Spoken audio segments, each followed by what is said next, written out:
Olá, pessoal. Hoje a gente vai começar com muitas perguntas existenciais. Quem somos? Para que vivemos? Para onde iremos? O que a gente faz com a nossa vida? São perguntas que algumas pessoas vão passar pela cabeça, outras não, mas apesar de passar ou não pela sua cabeça, o mundo está aí sempre chamando a gente para tomar uma responsabilidade, para agir sobre ele. Até porque se a gente não tomar decisões, a gente não utilizar a nossa liberdade para agir, a gente não vai viver. Então, nós vamos falar de filosofia existencial, utilizando o jogo Persona 3 como base. Do mesmo modo que no vídeo anterior nós utilizamos o One para pensar aspectos da vida, hoje nós vamos utilizar um jogo de videogame. Alguns de vocês devem estar me perguntando: o que é Persona 3? E por que você está trazendo isso? E aqueles que já conhecem o jogo devem já estar perguntando: ah, mas Schneider, Persona 3 é teoria do Carl Jung, não é filosofia existencial. Pois então, quando eu fui jogando o jogo, eu tive uma experiência em que a narrativa foi meio que gritando na minha cabeça: ah, isso é filosofia existencial. E apesar de eu saber que o jogo tem um contexto todo construído, todo um mundo baseado na teoria do Jung, eu vou dizer que a narrativa é baseado no existencialismo. E eu sempre fiquei pensando, quando eu joguei esse jogo, da possibilidade de conversar com mais pessoas sobre esse assunto. Então eu vou utilizar o vídeo para isso, né? Antes de começar, deixa eu me apresentar, que foi algo que eu não fiz no último vídeo. Eu sou o Schneider Souza, mestre em música, doutor em comunicação social, e eu pretendo fazer vídeos analisando diversas coisas da vida. Pode ser produtos culturais, mas pode ser notícias também. Mas a ideia que eu pretendo trazer para esse canal é estar sempre puxando a filosofia, história, materialismo histórico, utilizar essas teorias, essas ideias como forma de pensar o mundo. E se você gosta dessa ideia, compartilha, dá um like, esse tipo de coisa, e vamos pro vídeo. Então, pessoal, o que a gente vai fazer hoje? Eu fiz aqui um esquema para tentar explicar mais ou menos o caos que é a minha cabeça. A gente vai falar sobre o que é Persona 3, o jogo que a gente vai falar aqui hoje, as descrições de algum pouco dos seus sistemas e tentar fazer uma análise baseada na filosofia existencialista. No caso, principalmente do Kierkegaard e do Sartre. É lógico também articulando com o contexto do Japão e como isso mobiliza e como isso move os afetos e a juventude da época. Porque os personagens principais do jogo, eles são adolescentes do ensino médio. E com isso eu tento provocar com vocês algumas questões sempre, né? Porque é importante notarmos essa nuance filosófica em jogo, no caso aqui o existencialismo. Porque é importante entender Persona 3 na sua realidade histórica material e o que tem de legal em Persona 3 pra gente pensar a própria vida, né? Além do mais, Persona 3 é um videogame, é um produto cultural e a gente tá sempre consumindo um produto cultural para entretenimento. E por que que isso nos mobiliza, né? Sempre é interessante pensar esse tipo de coisa. Ô gatinho, faz isso não. Ô gatinho, vai pra lá, vai pra lá, vai lá. Ai, meu Deus do céu. Então, eu pensei em fazer algo um pouco diferente hoje. Em vez de a gente começar pelo jogo, vamos começar pela filosofia existencial, o que é uma forma de já aumentar a curiosidade de vocês sobre como essa filosofia aqui funciona, porque ela já é interessante por si só. E no caso do Persona 3, depois vocês vão ver que a gente vai passando pelos assuntos e isso vai facilitar a nossa análise que a gente vai fazer a seguir. Enfim, o existencialismo é uma corrente filosófica que ela vai se consolidar no século XX. O que eu quero dizer com isso? É que no século XIX já existiam alguns filósofos, alguns pensadores que já estavam encaminhando para aquilo, mas há uma discordância. Um deles é o Nietzsche, que alguns vão dizer que é existencialista e outros que não. Mas, normalmente, as pessoas vão atribuir ao Soren Kierkegaard a grande participação no início dessa filosofia e ela vai se consolidar muito com o francês Jean-Paul Sartre. E quando você lida com filosofia, elas não são tão simples de explicar, envolve muitos autores, tem muita coisa escrita, e como a intenção aqui é a gente ser breve, isso aqui não é um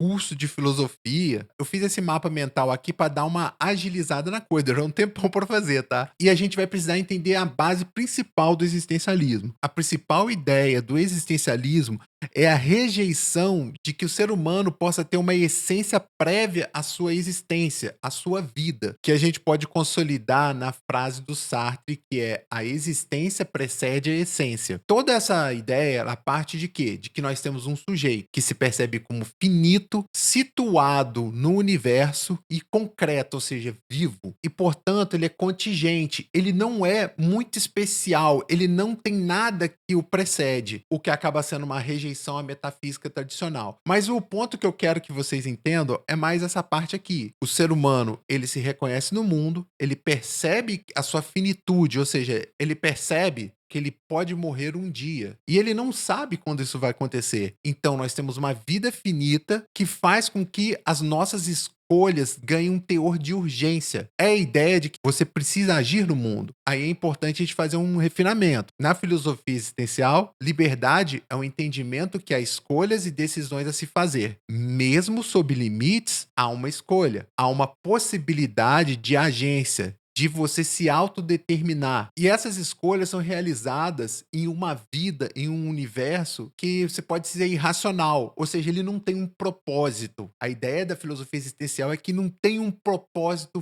final, não tem um sentido tudo isso. Você só tem a sua vida e o que você vai fazer com ela? E isso vai produzir uma subjetividade que o sujeito ele vai entender-se como ser no mundo, um ser que tem uma constante relação com o mundo social, histórico, material. Ou seja, não é uma noção de consciência isolada. Apesar de você entender-se com um indivíduo, com uma liberdade e uma possibilidade de agência sobre o mundo, você está num mundo que já existia antes de você. Aí, pessoal, vem o principal assunto daqui, que é o que a gente vai tratar mais no jogo, que é a ética que surge dessa filosofia, que toda essa construção teórica vai acabar culminando na proposição de uma ética existencialista, que ela surge dessa percepção de que você tem uma agência no mundo, ou seja, estou falando você, mas somos todos nós, e essa possibilidade de escolhas nos faz com que tenhamos ter responsabilidade. E apesar de parecer, tudo que eu estou falando aqui não é a gente ficar falando sobre o sujeito isolado, como dono de uma liberdade, esse tipo de coisa, mas sobre a responsabilidade que ele tem da ação sobre si e sobre os outros, compreendendo o mundo que ele está projetando a partir daquilo. E a gente vai ter uma intersubjetividade, que é essa relação que vai se produzir na mediação dos sujeitos no mundo. E isso é um resumo aqui para o vídeo.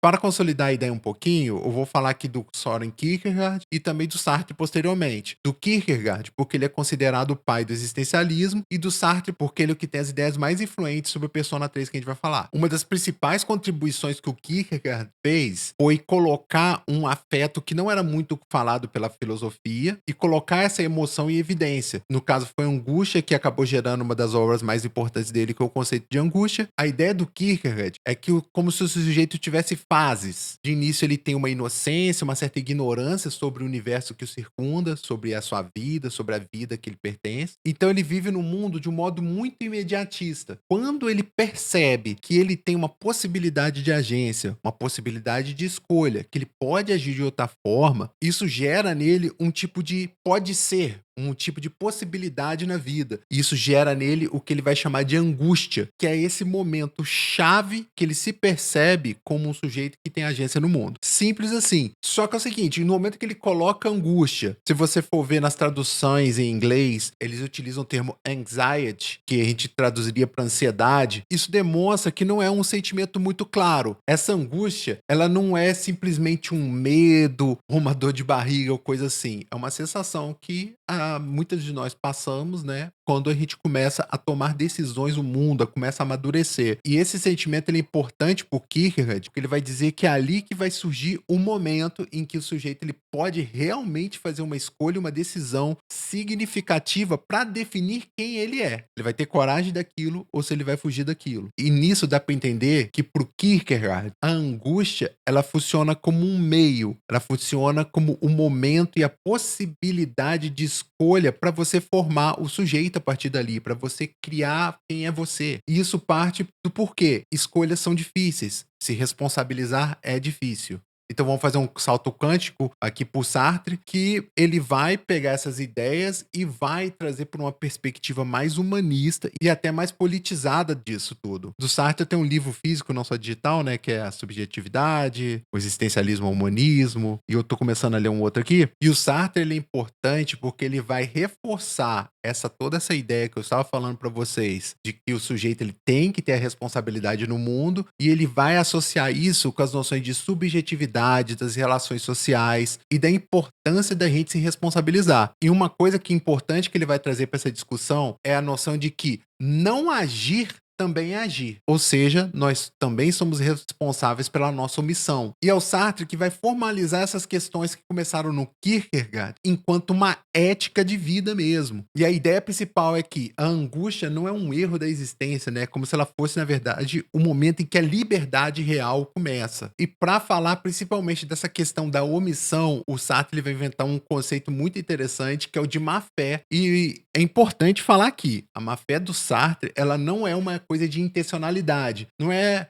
alguém fez isso para sacanear alguém, então ele agiu de má fé. Não é sobre isso. A má fé por Sartre é quando a pessoa ela vai negar a própria liberdade para tentar fugir da responsabilidade. Então, se uma pessoa ela vai pregar em si mesma um rótulo, ela vai assumir uma natureza, um papel que foi dada por outra pessoa, em que ela vai aceitar esse papel por uma conveniência ou uma covardia de enfrentar os problemas à sua volta, isso vai ser considerado uma má fé. Se a gente pegar o exemplo de uma pessoa que está cuidando do filho por uma demanda social e não por uma escolha que reconhece o seu papel no mundo, ou seja, uma escolha em que assume a responsabilidade da liberdade que lhe foi dada, essa pessoa ela vai tender a ter umas expressões negativas sobre o que ela fez. Ela vai ficar sempre se posicionando como vítima da situação em totalidade. E isso vai impossibilitar com que ela consiga imaginar uma agência para fora daquilo. Isso pode provocar uma relação muito problemática entre pais e filhos, porque vai ter ali uma rejeição que vai estar sendo expressa nas ações diárias dessa relação.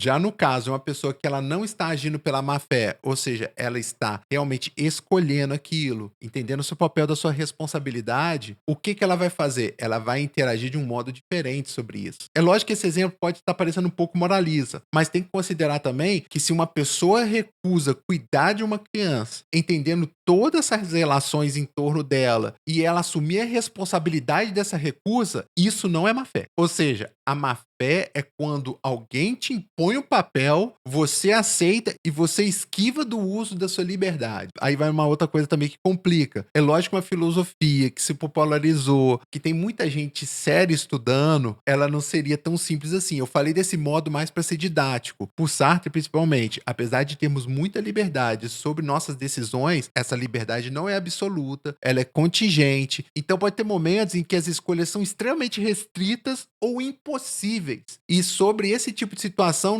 vai ser considerado uma fé. Às vezes são condições que impossibilitam você de tomar ação. Então a gente pode entender a má fé como uma fuga, no qual você vai fingir determinado papel, você vai negar a responsabilidade e essa negação à responsabilidade resulta em uma negação de si mesmo, o que na filosofia existencial vai significar como o esvaziamento da existência. Então agora vamos pro Persona 3. E é importante dizer, eu não tô dizendo exatamente que o jogo é todo existencialista, mas eu estou dizendo que tem estruturas na narrativa dele que vão te empurrando a pensar essas questões, principalmente a questão da responsabilidade e a possibilidade de assumir quem é você perante as adversidades da vida. Em um resumo rápido, porque aqui isso aqui não é um review, o Persona 3 é um jogo de RPG que foi lançado em 2006 no PlayStation 2. Recentemente, em 24, teve um remake. Ele conta a história de um jovem que é órfão e que ele muda-se para a cidade de Port Waterdai, para um dormitório lá, em que ele vai estudar o seu ensino médio naquela cidade. E durante esse processo vai aparecer os mistérios, aquela coisa toda de história de narrativa de RPG. Ele vai ter uma mecânica que você vai ter durante o dia, você vai viver na cidade, você vai estudar, você vai ter atividades comuns e durante a noite você vai poder ir para o mundo misterioso da Dark Hour, que é onde vai se desenvolver todo o mistério do jogo. Nesse processo, você vai descobrir que tem um poder. Esse poder, ele é chamado de persona, que é uma personificação de seres mitológicos que vão produzir poder junto com você sobre esse mundo da escuridão da noite. É lógico que nisso você vai ter aliados para combater, né? Você deve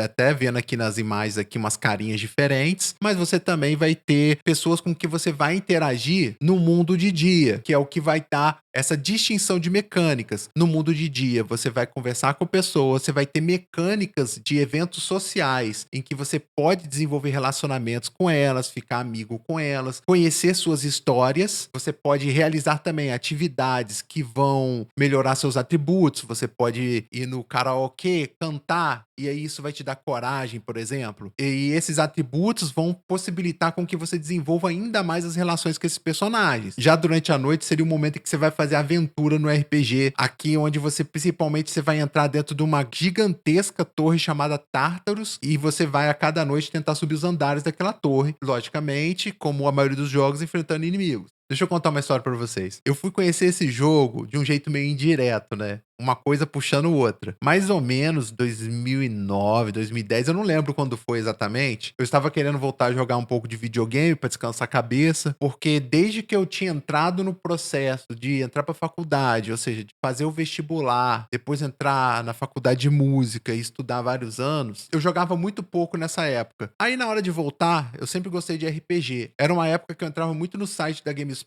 e eu tava a fim de procurar RPG e eu filtrei por nota mesmo. Aí eu vi lá que recentemente, né, nos últimos anos, né, no final do PlayStation 2, tinha uma avaliação do Persona 4 com 9. E isso fez com que eu procurasse o jogo. Eu achei o jogo e eu acabei jogando o jogo na época e gostei muito. E por eu ter gostado do jogo, que eu fui procurar os anteriores, que aí eu fui cair no Persona 3. Apesar do Persona 4 também ter uns mistérios, ter algumas coisas bem misteriosas e sombrias, ele ainda é um jogo que tem uma estética muito clara, puxada pro amarelo e tudo mais, cores bem vivas. Aí quando você vai no Persona 3, ele tem essa estética bem mais escura, bem mais sombria, né? E o que eu gostei e eu busquei no Persona 3?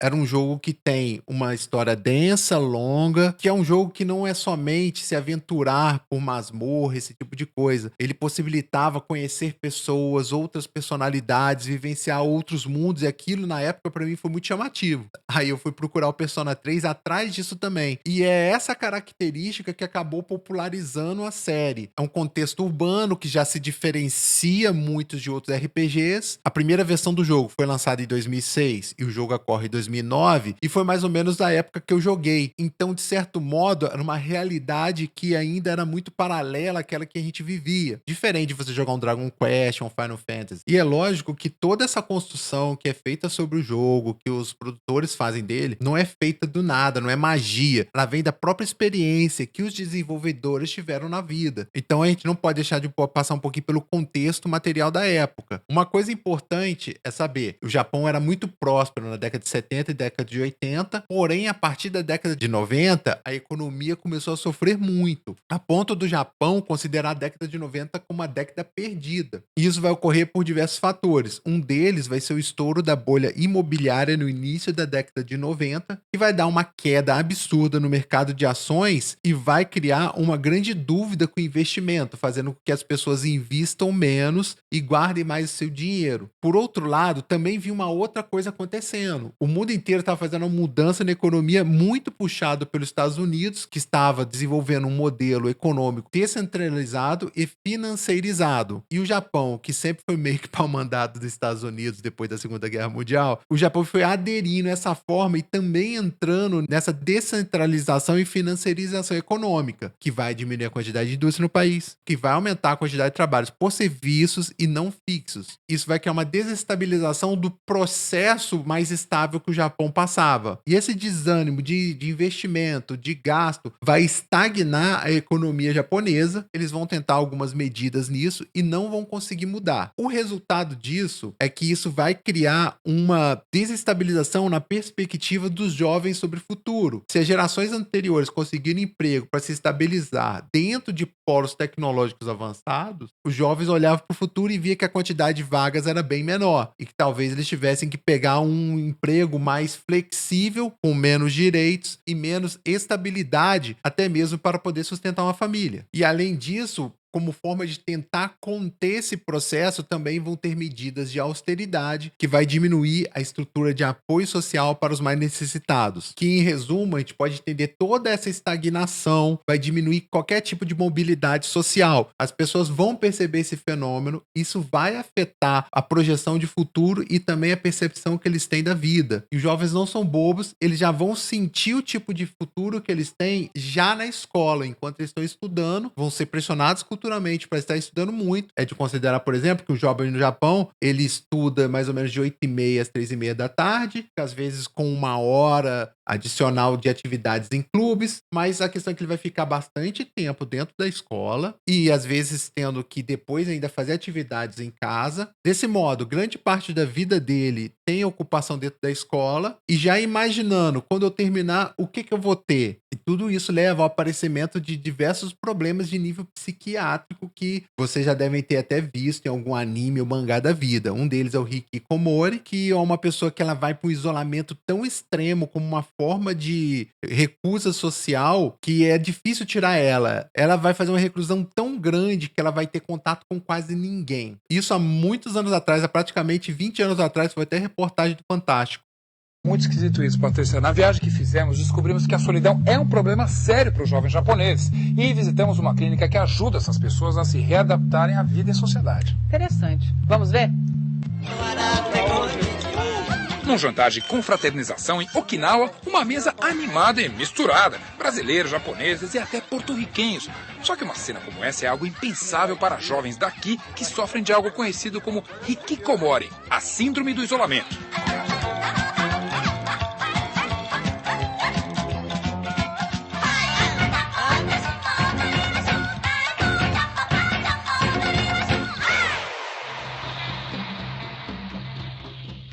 Um corredor de portas fechadas. Um quarto vazio.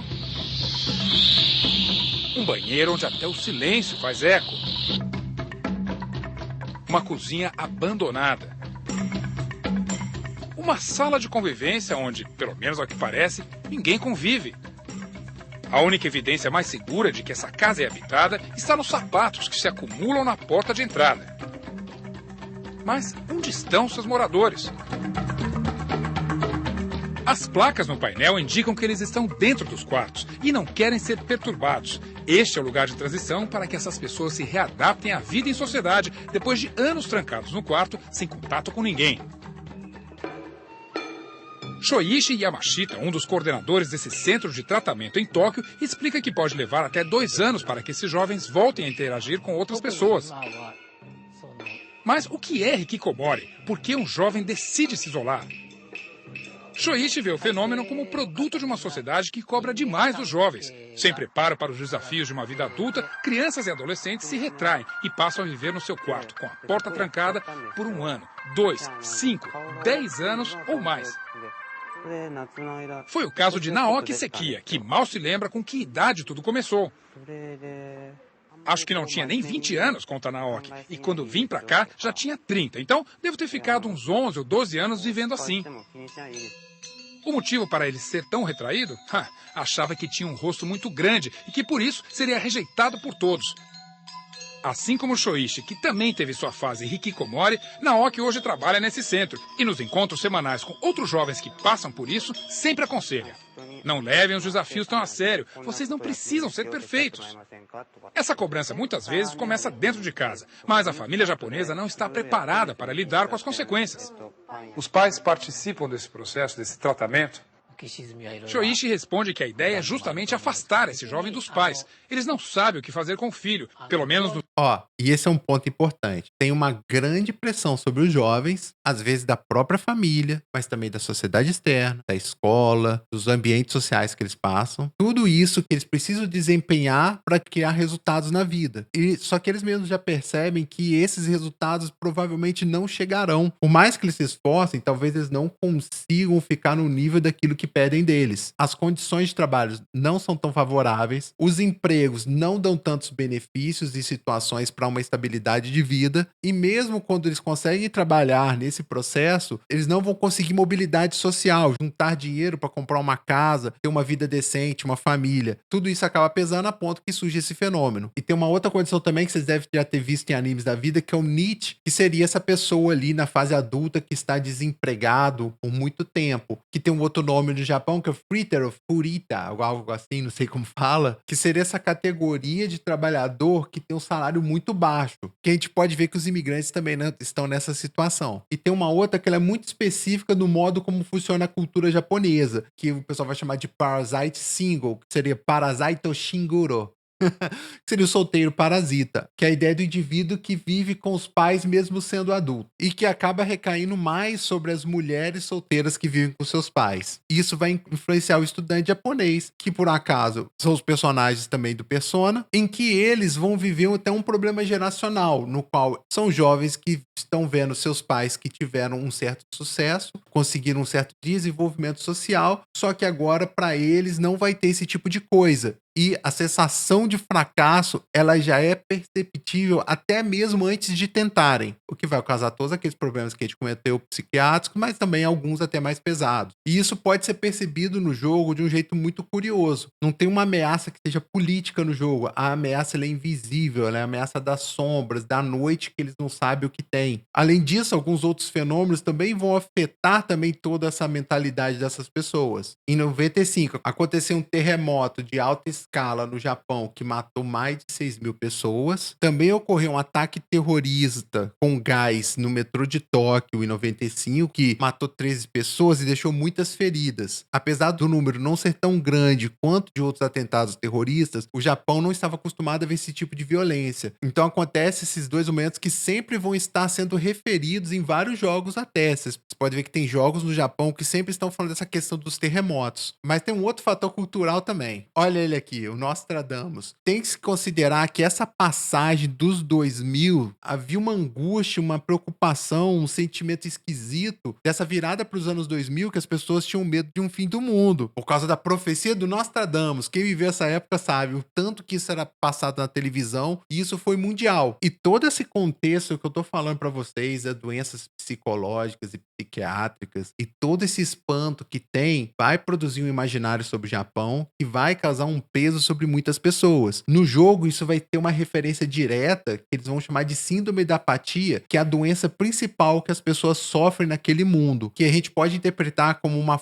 forma como as pessoas elas vão viver num estado vegetativo, sem ação nenhuma, porque elas vão abandonando a agência sobre a vida. A gente pode entender isso como uma forma em que as pessoas vão olhar para o futuro, não vai ter futuro, é tudo obscuro, é tudo muito grande, muito complexo, e essa dificuldade de lidar com essa realidade vai fazendo as pessoas se recolherem, a ponto que no jogo vai acontecer esse fator em que elas vão entrar nessa síndrome da apatia. Lógico que no jogo eles vão tentar associar isso também com uma coisa da fantasia, mas é interessante pensar o como essas ideias estavam ali na sociedade japonesa durante a criação do jogo, que influenciou os artistas a reproduzirem todos esses processos culturais influenciados por processos históricos, materiais e econômicos de um jeito artístico pelo jogo. E pra gente falar um pouco mais objetivamente do jogo, vou mostrar aqui a cena inicial do jogo, que ela me foi muito impactante na época, né? Ela já dá muita curiosidade. Vou fazer só uns cortes aqui pra agilizar, mas vocês já vão notar que aqui na tela, por exemplo, eu já separei aqui a frase inicial com que o jogo ele inicia quando você dá start. O tempo não espera ninguém. Todos são iguais em seu fluxo. Cada vida uma um fim. Você, disposto a resguardar o brilho do futuro finito, você tem um ano. Vai e viva o tempo que lhe foi dado. Mesmo nos dias tranquilos de repouso, deixe-se guiar pelo coração e jamais se desvie do caminho. Você já vê que o jogo ele tá te falando, olha, a vida é finita, então viva sua vida enquanto você tem tempo. Porque bate totalmente com aquela ideia do existencialismo que eu falei pra vocês, né? Vamos ver aqui.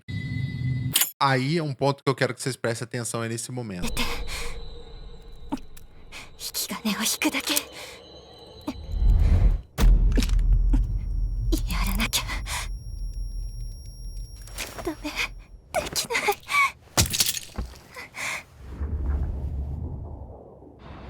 本日はポイント故障のためダイヤが大幅に乱れ、お急ぎのお客様に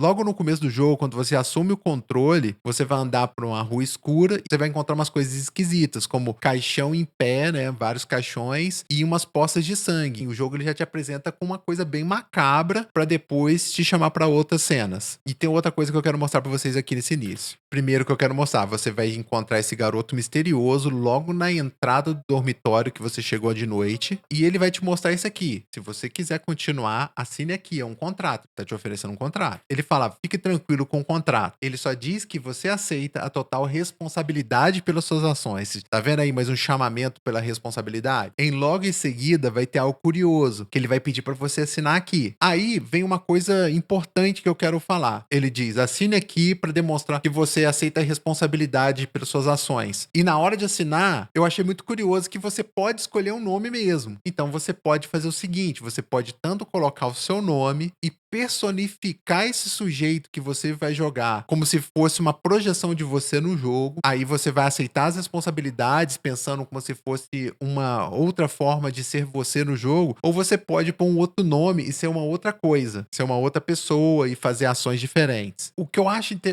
interessante da gente falar do contrato é porque o contrato é uma coisa social em que nós exigimos algo além da palavra para fazer uma tratativa com a pessoa. Você pode tratar com a pessoa falando com ela, eu vou fazer isso. Mas quando você assina, a coisa ganha uma seriedade ainda maior. Porque em termos sociais, um contrato ele tem uma validade jurídica até, ou seja, de força social sobre o sujeito. E uma coisa que é legal mostrar pra vocês é que aquela cena toda meio macabra e com um menino muito suspeito te sugerindo um contrato, isso lembra muito a forma como a gente entende os contratos também. Não apenas com o poder jurídico que incide sobre o sujeito, os contratos, eles têm uma força mítica sobre a gente, né? Tem esse tipo de arte aqui, que tem um demônio apresentando um contrato a um líder religioso, ou a gente também pode lembrar da história do Dr. Fausto e do Mefistófeles, mas a questão é que o contrato, que ele exerce um poder que às vezes nós nem imaginamos sobre nós, e que o contrato, ele tem um risco. Talvez numa letra miúda, alguém possa te enganar. E também tem aquela situação que vai aparecendo em livros, em filme, que o contrato bom mesmo, aquele que garante que a tratativa das partes vão fazer, é aquele que vai ser feito pelo sangue, ou seja, uma expressão da alma, que vai conseguir ter um poder místico sobre o sujeito. Mas no caso de Persona, vem um garoto misterioso, nada suspeito, no meio da noite, falando de modo eloquente que o tempo é inescapável, eles nos levam sempre ao mesmo destino, não dá pra negá-lo, e fingir ignorância. E essa parte vai nos lembrar muito o existencialismo, porque quando você está na má fé, você está fingindo não entender a realidade que o circunda. E o jogo vai ficar reforçando essa ideia de responsabilidade várias vezes. Durante as primeiras noites, você vai ter um sonho em que você vai entrar num lugar todo azul, que é chamado de Velvet Room, e lá você vai encontrar o Igor, que é esse cara com o narigão aí, que é uma figura misteriosa, que vai falar desse contrato que você assinou, e vai falar, assuma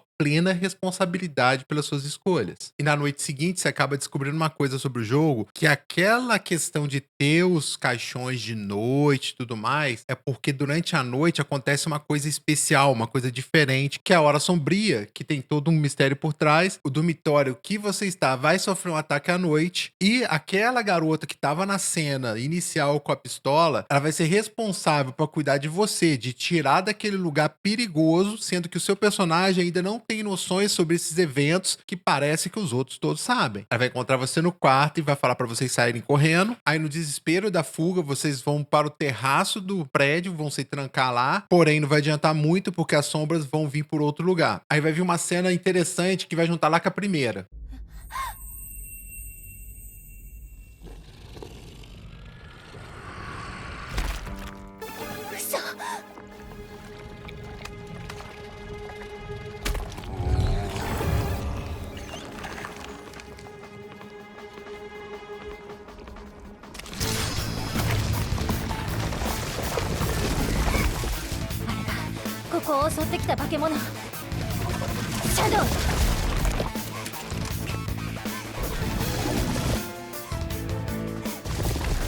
Aí vocês veem o mesmo tipo de situação que aconteceu na introdução. Só que na introdução você não sabe do que tudo isso se trata. Você acha que ela tá tentando se matar mesmo. E isso aí é surpreendente, né? Que você fica, por que ela tá tentando fazer isso logo agora? É desespero? Ou é o que é?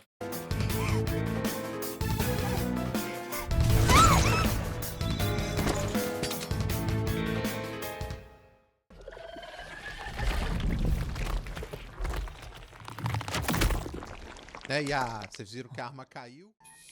いたぞ。待て。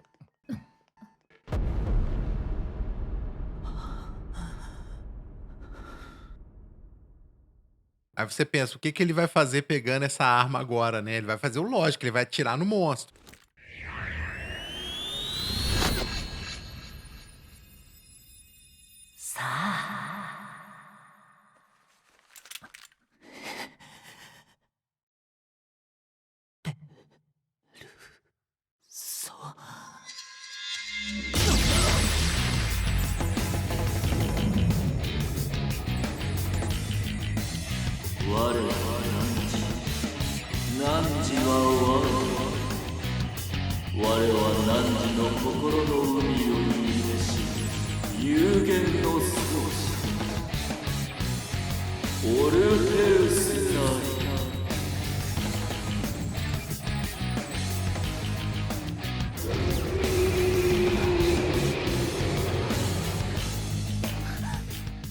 Isso é só o jogo te apresentando como funcionam os poderes dele. Aí vocês vão ter um elemento interessante. O primeiro que eu quero chamar a atenção é a questão da arma, né? Essas armas aqui no jogo, elas são chamadas de Evoker, né? Se a gente for ver etimologicamente, Evoker é como se fosse uma noção de tirar pra fora, puxar pra fora. E no caso, ela é uma arma produzida pela empresa da família daquela personagem de cabelo vermelho no começo, que é a Mitsuru, e que as pessoas desse dormitório têm ela em posse e já estão a utilizando. Mas o que que ela faz? No jogo, ela é um dispositivo que eles utilizam para tirar a persona de dentro dele, e com essa persona exposta para fora, eles conseguem utilizar aquele tipo de poder que vem por causa dessa persona, e aí eles conseguem combater esses monstros da noite que são chamados de sombras. E essa arma que eu tô mostrando é uma edição de colecionador caríssima. E a outra coisa interessante é que a personagem que sabia como funcionava a arma, ela mesma ela não teve coragem para puxar. E o jogo tenta pôr uma questão no sentido mais simbólico ali, e que isso vai representar a morte do seu eu. Então essa pessoa ela vai utilizar essa arma contra si mesmo como uma forma de tirar esse invocador. Só que a atitude ela é tão visceral, ela é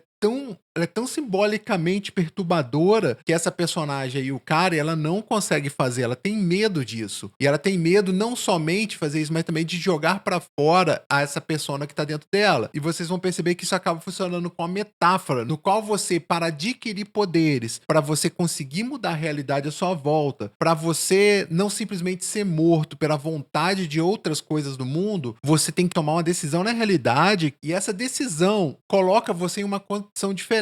É impossível fazer uma mudança tão drástica de você sem mudar quem você é. É como se você matasse o seu eu para criar um eu novo. Você tem que estar disposto a abandonar muitas coisas. Você tem que ter coragem para abandonar as coisas. Para você usar os poderes nos combates, os personagens eles vão utilizar esse dispositivo para puxar a persona e o poder para fora deles. Só que vocês vão ver que a cena ela é bem visceral, ela é bem complexa e ela tem uma certa violência do sujeito contra ele para ele adquirir poder. E até mesmo a personagem que falou naquela cena, ela vai começar a fazer isso durante o jogo.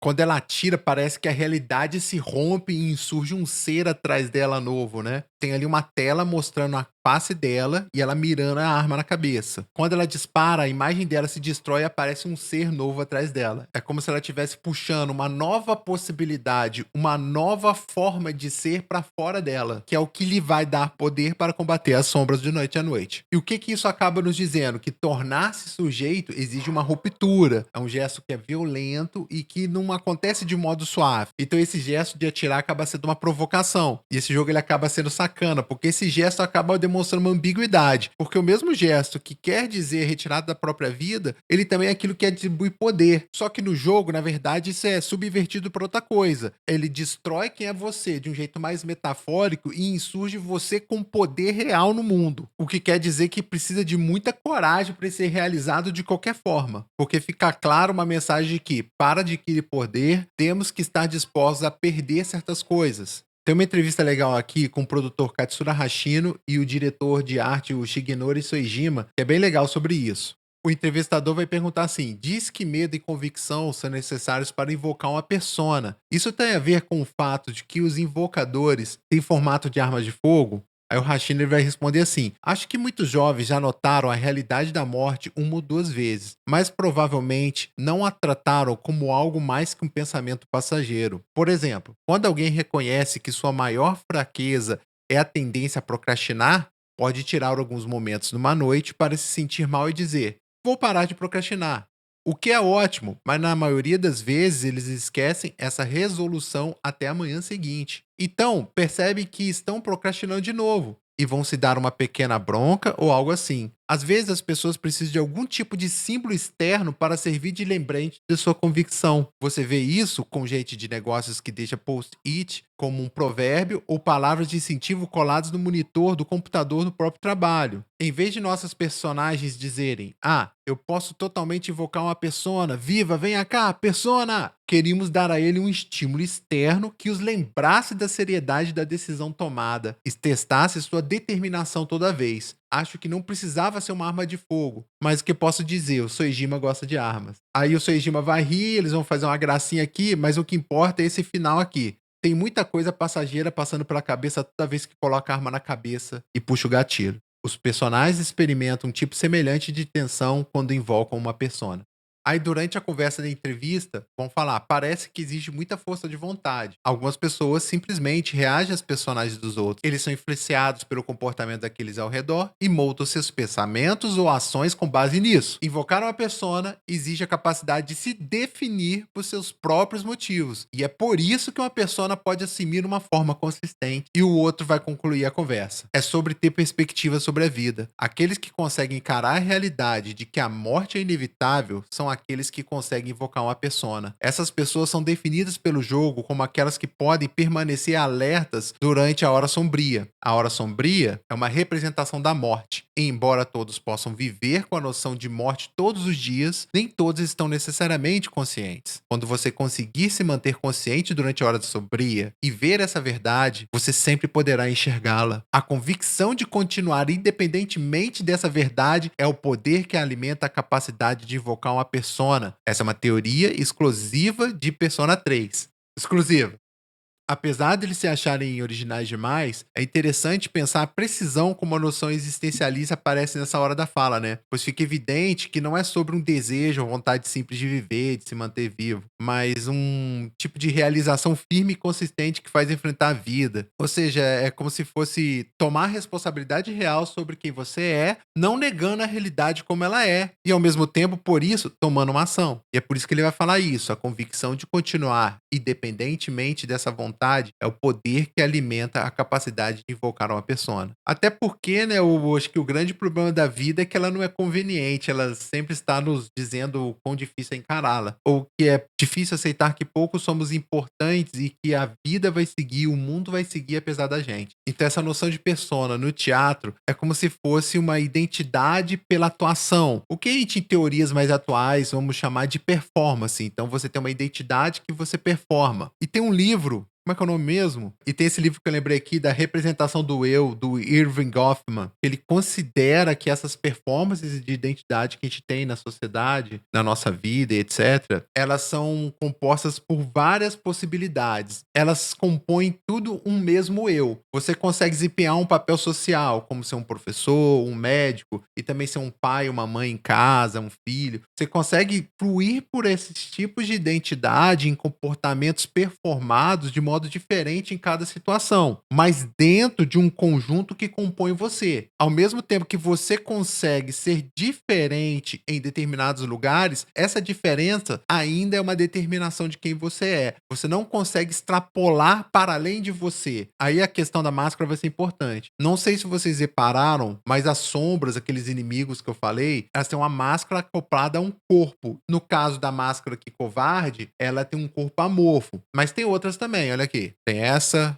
aqui pendurada, e tem essa outra que são os inimigos do jogo, eles vão ser as sombras, e eles têm essa característica de estar desempenhando um papel que é definido pelo mundo e eles não têm ação que não seja aquele papel que é definido para ele. Ou seja, é uma definição padronizada sem nenhum tipo de individualidade. E diferente dos monstros, esses personagens com que a gente vai interagir no jogo, eles têm cada um também uma personalidade, uma forma pelo qual a gente vai interagir com eles. A personagem aqui, a Yuka, Akari. Vai ter um momento no jogo que ela vai perceber a realidade à sua volta, ela vai entender que ela precisa mudar, ela vai fazer essa mudança, assumindo as responsabilidades e mudando seu comportamento no mundo. Nesse momento, ela também vai mudar de persona, pra uma persona até mais poderosa na mecânica do jogo. Mas interessante é que ela vai mudar o padrão de fala dentro da própria narrativa. Ela vai diminuir a quantidade de falas fofas, extremamente cuidadosas, que até parecem um pouco menininhas demais, e vai adquirir um discurso um pouquinho mais maduro, até mesmo empoderado em relação ao mundo, mas sem deixar de lado também o cuidado que ela tem com os personagens. Só que esse cuidado na fala vai ter em outra dimensão. Agora, uma outra mecânica importante aqui é a questão do calendário. Lembra que eu falei que durante o dia você tinha relações com as pessoas, você conversava, você ia a lugares para aumentar a habilidade, ou para conhecer pessoas e desenvolver relacionamentos. E esses relacionamentos fazem com que você consiga personas até mais fortes durante o jogo. Ela tem uma mecânica de calendário, porque ela é muito interessante e muito problemática. Muita gente me fala que essa mecânica causa uma ansiedade e por isso não joga o jogo. E de certo modo, essa mecânica ela é feita para isso, para produzir uma ansiedade e uma certa agonia de estar ali. Porque os dias vão passando e você tem prazos no jogo. Prazos para quê? Vai ter momentos em que vai ser marcado que vocês vão enfrentar um monstro X, que é determinado pelo dia de lua cheia. E durante os outros dias, você tem uma decisão. O que que você faz? Você conversa com uma pessoa ou você conversa com outra? Você desenvolve uma habilidade ou você desenvolve outra? E todas essas escolhas que você tem que fazer determinam os seus interesses no jogo, o seu interesse de ver narrativa, mas ele já deixa implícito tais decisões, assumir tal responsabilidade, assumir tal desejo, tal vontade, te impossibilita de realizar outros. Você vai tomando decisões conforme as coisas acontecem no jogo e vai decidindo o que que o seu personagem, como ele interage naquele mundo. E lembrando, tem coisas de tarde,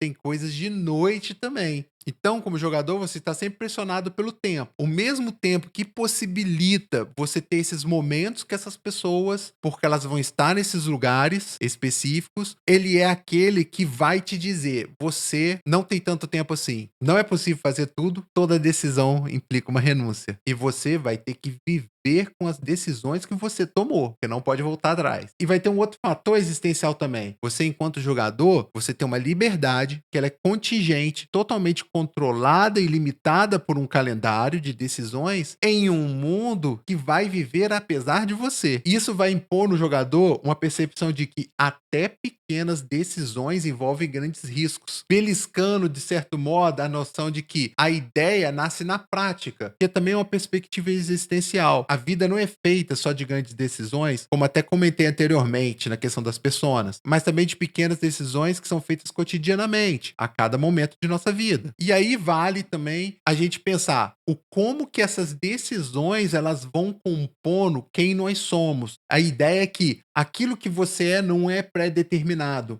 mas você vai se tornar aquilo que você for decidindo, for escolhendo, for assumindo que é você. Aí fica a questão, nós vamos agir com má fé ou nós vamos confrontar essa responsabilidade de peito aberto? O que nos leva a uma personagem muito importante na história, e eu só vou comentar dela, que é a Aigis, que ela é um androide produzido para caçar sombras. Só que no jogo o que que vai acontecer? Você vai interagir com ela, ela tem uma inteligência e ela tem uma certa sensibilidade com alguns sentidos, você vai conversando com ela, os personagens vão interagindo com ela no jogo e ela vai percebendo a capacidade que ela tem de influência naquele mundo e vai deixando de lado o comportamento mecânico de um robô que teve toda essa determinação previamente estabelecida. Ela cria uma própria essência a partir de todas essas decisões e ela vai, de certo modo, se humanizando a cada dia e criando uma relação diferente com aqueles personagens, que vai provocar, que nem na outra situação, uma mudança de persona, uma mudança de atitude em que ela vai ser muito mais ativa no mundo depois desse processo. Tudo isso que a gente falou aqui, vocês podem perceber que eu estou falando como o jogo ele vai se construindo sobre como cada decisão do dia a dia, que você tem ali com o calendário, que você também tem com a relação com os seus companheiros, com as pessoas com que você lida na escola, que você lida no mundo normal, e também a forma como você vai gerenciar o seu tempo para arrumar um tempo ir investigar a Torre do Tártaros, tudo isso vai construindo uma narrativa em que você vai construindo a essência desse seu personagem, que você vai aos poucos criando uma história em que você participa e no final ela vai produzir um sentido que vai tentar colar isso tudo. E como eu tô falando aqui desde o começo, temos esse mundo da série Persona, que ele é construído em cima da teoria do Jung, com a questão dos arquétipos, também com a questão de inconsciente coletivo, mas também tem essa questão que eu trouxe aqui pra vocês sobre existencialismo, que eu achei muito interessante a gente pensar sobre isso, como um jogo ele vai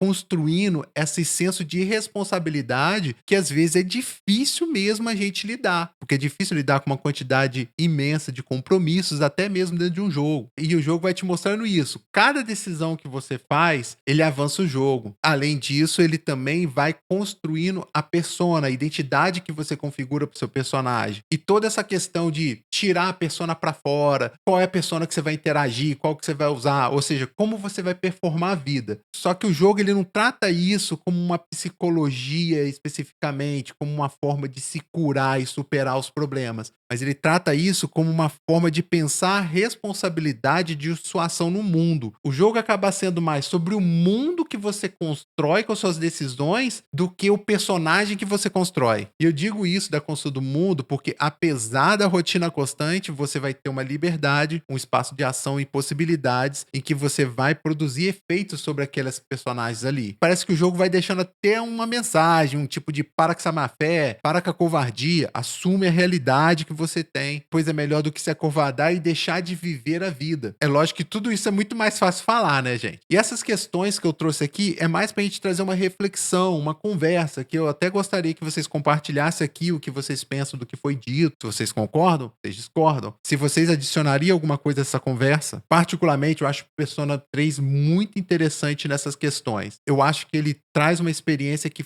ajuda a gente a pensar essas questões e pra mim foi importante na minha vida também, porque eu comecei a ver a vida de outra forma depois de jogar esse jogo. E talvez, é lógico que esse jogo tem seus problemas, mas aí cabe, mesmo com mesmo o jogo tendo certos problemas, eu acho que ainda vale a pena conferir. E a gente vai terminando por aqui. Muito obrigado a quem esteve até. E a gente vai chegando ao fim. Muito obrigado para quem ficou até aqui. Curte, compartilha, deixa seu comentário, deixa sua reclamação, ou até mesmo de uma sugestão de tema, assunto que a gente pode tratar aqui. Muito obrigado mais uma vez e até mais.